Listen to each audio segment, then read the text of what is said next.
Halo teman-teman semua, perkenalkan saya Firza Ayubi dari kelas D, General Business Environment. Di sini saya akan sedikit memberikan hasil penelitian saya tentang analisis faktor-faktor eksternal yang mempengaruhi PT Mega Andalan Kalasan yang berada di Yogyakarta. Kita langsung saja ke pembahasan berikutnya. Yang pertama, apa sih yang melatar belakangi penelitian saya ini? Jadi saat ini dunia sedang dilanda dengan pandemi COVID-19, di mana seluruh kegiatan ekonomi yang menjadi terhambat. Sedangkan banyak organisasi internasional yang memprediksi bahwa ekonomi dunia akan mengalami luka yang cukup mendalam. Salah satunya adalah International Monetary Fund atau IMF. IMF sendiri mengatakan atau memprediksi bahwa ekonomi dunia akan mengalami kontraksi atau penurunan pertumbuhan ekonomi global sebesar 6% hingga 7,6%. Berbeda dengan proyeksi yang dilakukan oleh World Bank. World Bank mengatakan bahwa pertumbuhan ekonomi global mengalami penurunan sebesar 5,2%. Walaupun prediksi World Bank ini lebih kecil daripada prediksi IMF, namun kita sepakat penurunan pertumbuhan ekonomi global yang berbeda-beda tiap organisasi ini, para ekonom menyepakati bahwa kondisi seperti ini sudah pasti dipastikan pertumbuhan ekonomi akan mengalami penurunan lebih dari 5% karena pandemi COVID-19. Bisa kita lihat gambar sebelah ini, di Indonesia sendiri juga masih sama gitu kan, mengalami kontraksi yang sama. Menurut BPS, kontraksi di Indonesia mencapai hingga 5,3%. Namun, jika kita bandingkan dengan negara-negara lain, Indonesia tergolong masih dalam tahap yang tidak begitu buruk. Kita bisa lihat, ada di nomor 1 itu ada Perancis, mereka kontraksi hingga minus ke 9%. Jika kita melihat ke tetangga-tetangga sebelah kita, seperti Singapura dan Malaysia, mereka mengalami kontraksi yang cukup lebih tinggi dan lebih besar dibandingkan Indonesia. Singapura sendiri mencapai hingga 12,6%. Malaysia hampir 2 kali lipat dari kita sebesar 8,4%. Dalam kondisi ekonomi dunia yang sangat mempengaruhi hampir keseluruhan industri perekonomian, termasuk dalam industri manufaktur itu sendiri. Menurut United Nations Industrial Development Organization atau UNINDO, memasuki kuartal kedua pada tahun 2020, pertumbuhan industri manufaktur jatuh tajam, hampir di seluruh negara. Penurunan tersebut hingga ke angka 8,4%, di mana angka tersebut menjadikan tahun 2020 ini menjadi tahun terburuk dalam industri manufaktur. Sedangkan di Indonesia tidak jauh berbeda. Menurut PMI atau Prompt Manufacturing Index Bank Indonesia sebesar 2,8% dibandingkan dari triwulan 1 yang sangat berbeda hanya sebesar 45,6%. Menurut Menteri Perindustrian Republik Indonesia Agus Gumiwang, salah satu cara untuk pemulihan sektor manufacturing di Indonesia, Menteri Perindustrian akan berfokus pada industri manufaktur di kategori high demand. Adapun industri yang masuk pada kategori ini adalah industri manufaktur pada bidang alat kesehatan dan farmasi. Untuk industri di sektor lainnya, atau selain dari industri alat kesehatan dan farmasi, pemerintah hanya akan memberikan stimulus agar membantu industri tersebut tetap beroperasional seperti biasanya. Namun tetap dikhususkan pada kategori alat kesehatan dan farmasi. Hal ini cocok dengan PT Mega Andalan Kalasan yang merupakan perusahaan manufaktur yang bergerak pada bidang alat kesehatan. Tentu saja PT Mega Andalan Kalasan ini mengalami dampak dari COVID-19 juga, namun PT MAK masih termasuk pada kategori industri manufaktur high demand yang menjadi fokusan Menteri Perindustrian Indonesia. Hal ini menjadi peluang bagi PT MAK untuk terus mengenjot kegiatan operasionalnya. Di sisi lain, PT MAK juga memiliki dedikasi yang tinggi dalam membantu pemerintah untuk menyediakan alat kesehatan yang dibutuhkan selama kondisi pandemi COVID-19 saat ini. Lalu kita masuk ke profil perusahaan PT MAK. Di sebelah kiri ada gambar logo PT MAK.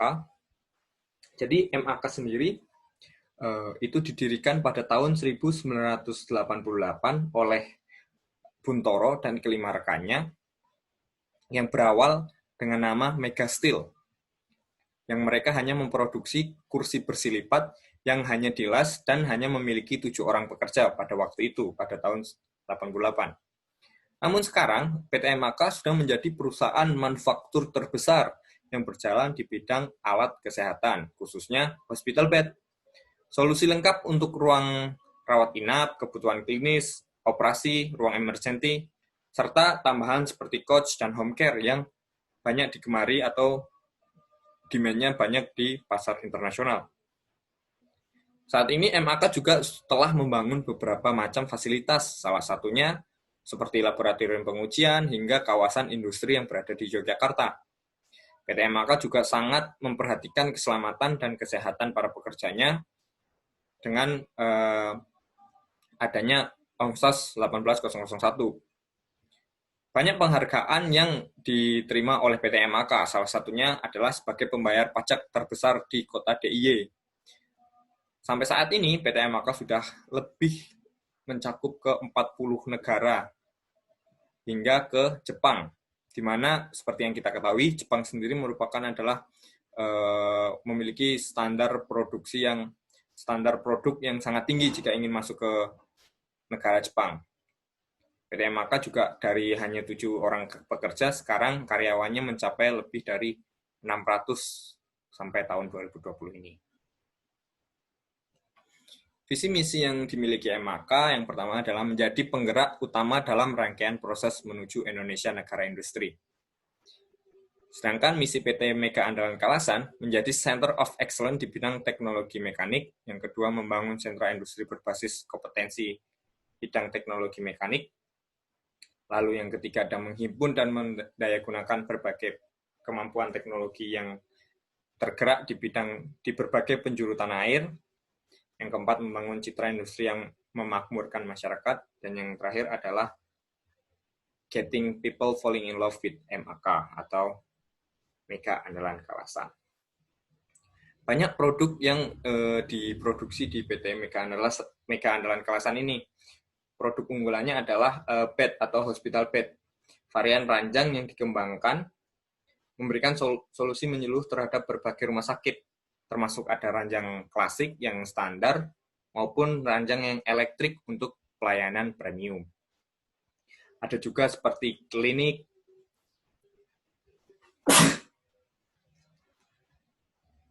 ada juga seperti meja operasi atau kursi operasi, kabinet, troli untuk membantu pembawaan alat-alat kesehatan, hingga room aksesoris seperti ada tiang infus, matras, skat, hingga ke waiting room seperti couch, sofa yang bisa dijadikan juga untuk tempat tidur.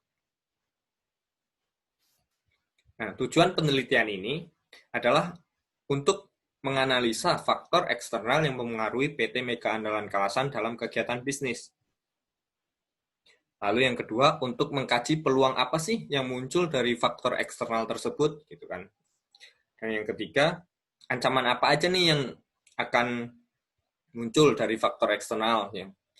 Dan untuk menjelaskan, yang terakhir untuk menjelaskan implikasi yang muncul dari faktor eksternal PT Mega Andalasan dalam kegiatan bisnis.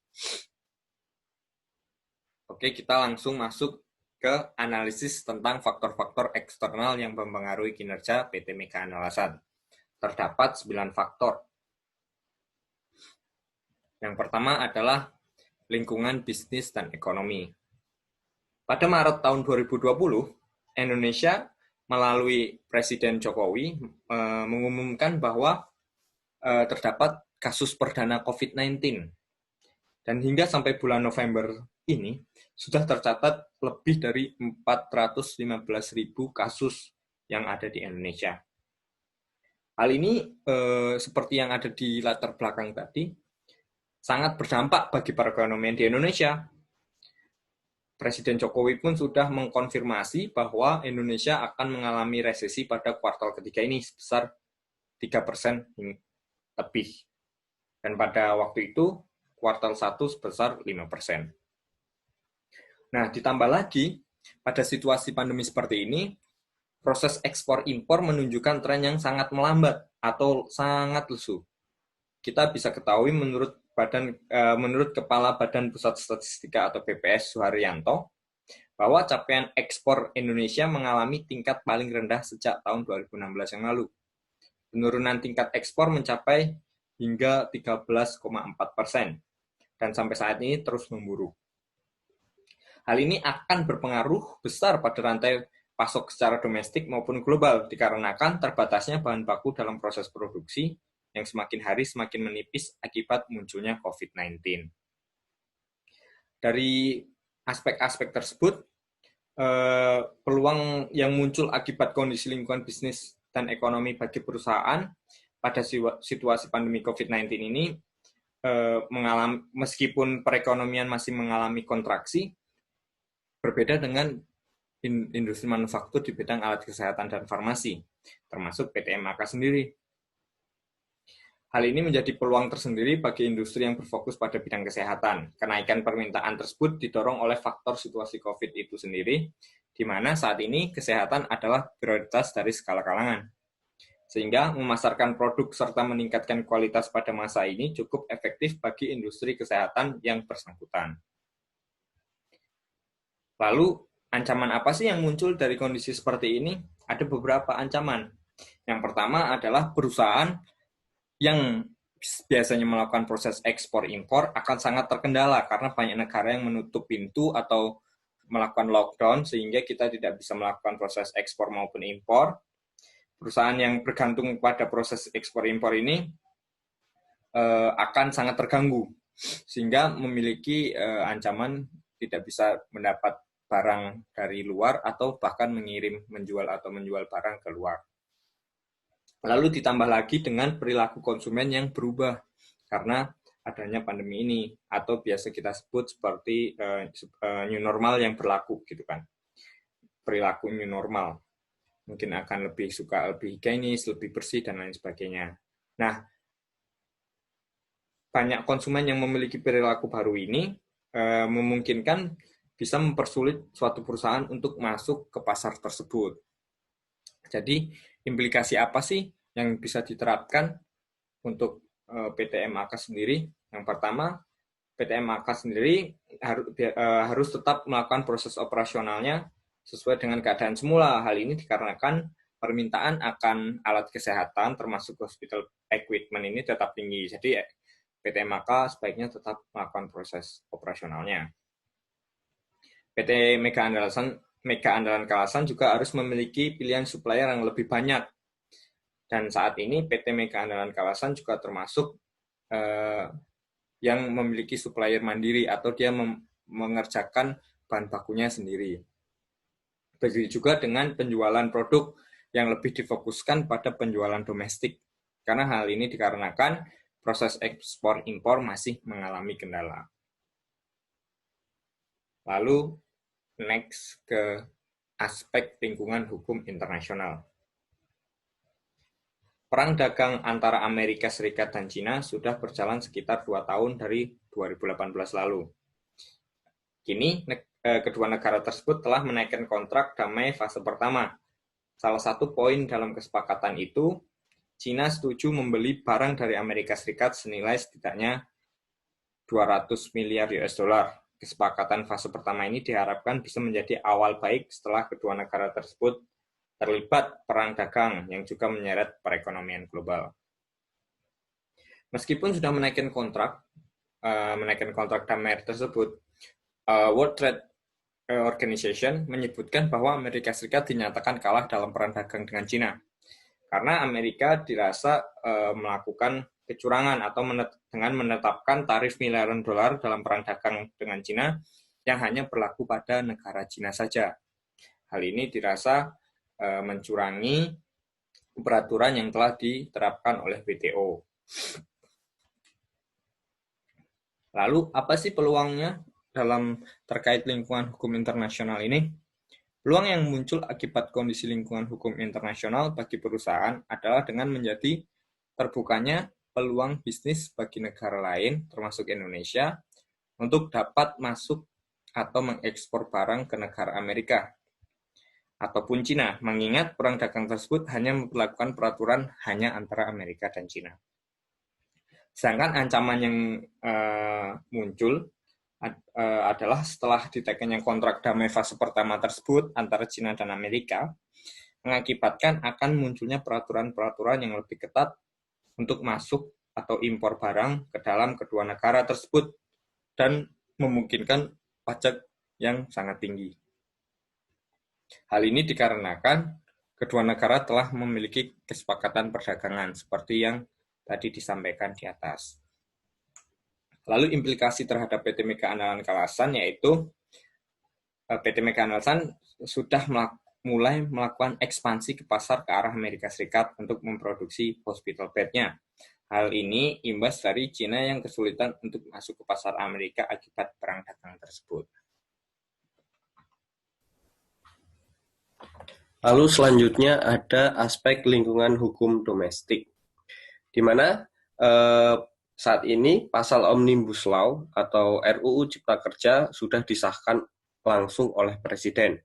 Namun masih banyak pasal yang memiliki kontroversi baik dari pihak buruh bahkan hingga pihak mahasiswa. Banyak poin-poin yang masih disoroti seperti poin upah minimum, PHK, status pekerja, waktu kerja, hingga poin pesangon. Nah, hal ini menimbulkan peluang bagi perusahaannya jika disahkannya RUU Cipta Kerja ini atau sudah disahkannya RUU Cipta Kerja ini menjadi sebuah keuntungan tersendiri bagi para pelaku industri atau pengusaha. Karena RUU Cipta Kerja ini dirasa cukup pro pada sisi pelaku usaha atau pelaku industri. Sedangkan ancamannya jika RUU ini disahkan, maka kemungkinan akan terjadi banyak konflik antara pihak buruh dengan pihak perusahaan atau justru akan ada eksploitasi kepada pihak buruh yang mengakibatkan performa buruh itu sendiri memburuk. Implikasi terhadap PT MAK Andalan Kalasan selalu menjaga komunikasi dan hubungan baik dari pihak perusahaan PT MAK kepada pihak buruh mengenai kesejahteraan mereka dan tetap sesuai peraturan yang berlaku. Lalu selanjutnya ada lingkungan demografi. Seperti yang kita ketahui bersama, Indonesia sedang mengalami bonus demografi. Hal ini bisa menjadi peluang yang besar bagi kita sendiri, bagi pelaku bisnis maupun bagi orang Indonesia, atau bisa menjadi ancaman yang luar biasa jika kita tidak bisa kelola dengan baik. Proyeksi penduduk Indonesia pada tahun 2020 ini akan mencapai 269 juta jiwa. Dari 135 juta jiwa itu laki-laki dan 134 jiwa perempuan. Sedangkan untuk kelompok usia produktif 15 tahun hingga 64 tahun ada sebanyak sekitar 185,34 juta jiwa. Hal ini menjadi peluang untuk menyediakan sumber daya yang cukup bagi perusahaan sehingga dapat memajukan perekonomian khususnya di Indonesia sendiri. Namun, jika memang ini kita tidak bisa kelola dengan baik, akan menjadi ancaman yang sangat besar. Hal ini bisa menimbulkan sumber pengangguran bagi suatu negara, sehingga menjadi beban negara tentunya.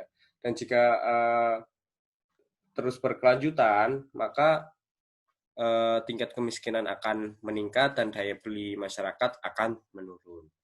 Implikasi terhadap PT MAK ini sendiri adalah dengan membantu program pemerintah dalam mensukseskan bonus demografi yang sedang dialami Indonesia agar menjadi kekuatan atau competitive advantage bagi PT MAK sendiri. Lalu ada lingkungan sosial budaya. Pada aspek lingkungan sosial budaya ini, seperti yang kita ketahui juga, kita ini sedang berada di era 4.0. Jadi sudah menjadi hal yang biasa untuk melakukan transaksi bisnis dengan berbagai macam keberagaman sosial dan keberagaman budayanya. Dari kondisi sosial dan budaya yang seperti ini, kita memiliki peluang bisnis yang sangat besar. Hal ini dikarenakan sudah tidak ada lagi penghalang baik secara geografis ataupun yang lainnya. Jadi barier-barier antara negara satu dengan negara lainnya itu sudah nggak ada. Jadi untuk lingkungan sosial dan budayanya sudah menjadi satu.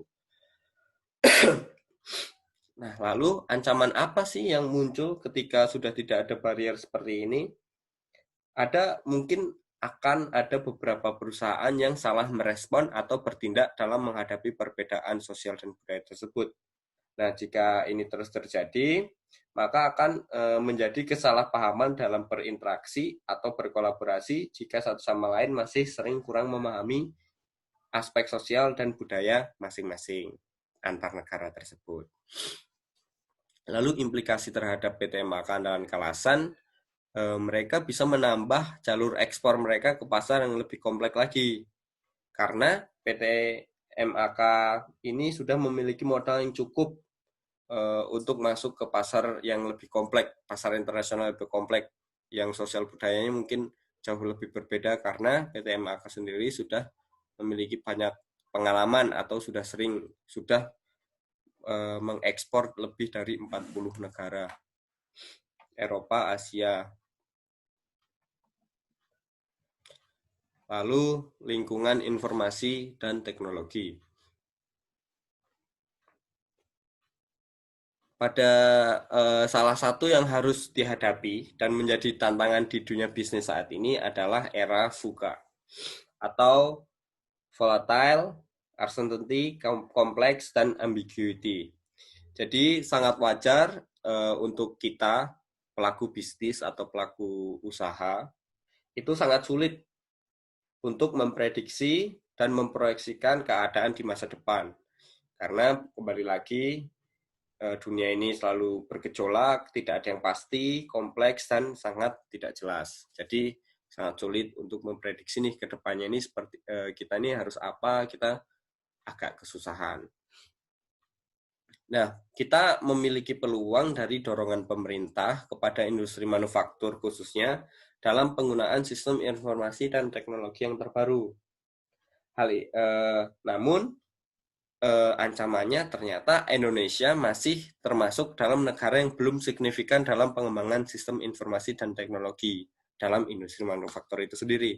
Jadi walaupun pemerintah sudah melakukan dorongan atau stimulus untuk penggunaan sistem informasi dan teknologi yang terbaru, namun pada realitanya Indonesia masih termasuk dalam negara yang sangat belum signifikan dalam penggunaan sistem informasi dan teknologi tersebut. Hal ini menjadi titik lemah perusahaan, dikarenakan bisa saja baik perusahaan maupun produknya tidak bisa masuk dalam pasaran. Lalu implikasi terhadap PT Mega Andalan Kalasan, sebenarnya mereka sudah dapat mendesain dan memproduksi seluruh komponen utamanya secara mandiri. Dan PT Mega Andalan Kalasan sendiri sudah menjadi pemain terbaik di bidang manufaktur alat kesehatan dengan menggunakan teknologi yang bertaraf internasional dan sudah masuk ke pasar Jepang yang memiliki standar produk yang sangat tinggi. Seperti yang kita telah ketahui, jika kita ingin masuk ke pasar Jepang, untuk standar produknya sudah sangat harus memenuhi kualitas Jepang. Lalu lingkungan politik. Di lingkungan politik, Indonesia saat ini sedang melakukan atau proses pemilihan kepala daerah serentak sebanyak 270 daerah di seluruh Indonesia. Tersebar di seluruh Indonesia. Nah, hal ini diprediksi akan menjadi salah satu pemicu bergejolaknya keadaan politik di Indonesia saat ini.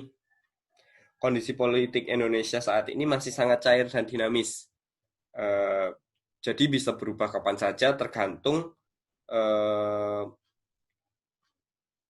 kepentingan politik yang kedepannya akan terjadi. Jadi nanti seperti apa, yang menang siapa, atau kepentingannya seperti apa. Jadi masih sangat dinamis dan sangat mudah berubah juga untuk kondisi politik Indonesia saat ini. Jadi peluang dan ancamannya pun mengikuti nanti kira-kira kepentingan politiknya itu seperti apa. Ketika kepentingan politiknya lebih pro untuk pengusaha, nah, kondisi politik yang aman atau yang nyaman bagi masyarakat juga, maka enak nih untuk perusahaan untuk beroperasi kembali dengan aman dan nyaman. Namun kebalikannya, jika keadaan masih belum pasti dan masih banyak gejolak atau politik yang kurang baik, nah ini menjadi ancaman tersendiri nih, baik dari sisi masyarakatnya dan dari sisi perusahaan itu sendiri. Sehingga menimbulkan situasi yang cukup merugikan bagi perusahaan atau pelaku bisnis. Implikasinya kepada PT Mega Andalan Kalasan dirasa cukup mengambil sikap politik dengan memilih kubu atau justru tidak memilih sama sekali. Hal ini dirasa cukup penting untuk sedikit meminimalisir keadaan yang akan terjadi ke depannya dan memproyeksikan nih kira-kira kalau keadaan politik A itu seperti apa, keadaan politik B itu seperti apa, terutama di daerah Yogyakarta yang arahnya nanti kira-kira mau dibawa kemana gitu. Lalu lingkungan alam. Di lingkungan alam, tingkat polusi udara itu turun sangat drastis karena terjadi COVID-19. Namun berbeda dengan meningkatnya sampah rumah tangga dan sampah medis. Jadi menurunnya polusi udara karena tidak ada pabrik yang beroperasi, kendaraan transportasi juga berhenti, namun sampah rumah tangga dan sampah medis meningkat cukup signifikan. Menurut Kementerian Lingkungan Hidup dan Kehutanan, memprediksi akan terjadi peningkatan 30% sampah medis atau limbah infeksi yang disebabkan oleh penyebaran COVID-19. Sehingga kita memiliki peluang pemerintah akan mendorong perusahaan dengan memberikan kebijakan dan stimulus dengan dikeluarkannya surat edaran KLKH mengenai penerapan berbagai macam prosedur pengelolaan limbah yang baik dan benar. Nah, ancaman yang ancaman yang akan diterima oleh perusahaan dari aspek lingkungan alam ini adalah mungkin untuk penerapan pengelolaan limbah yang baik dan benar yang sesuai prosedur dari KLHK ini memerlukan biaya yang sangat besar, sehingga mungkin banyak perusahaan yang belum mampu untuk menerapkan prosedur dari KLHK tersebut.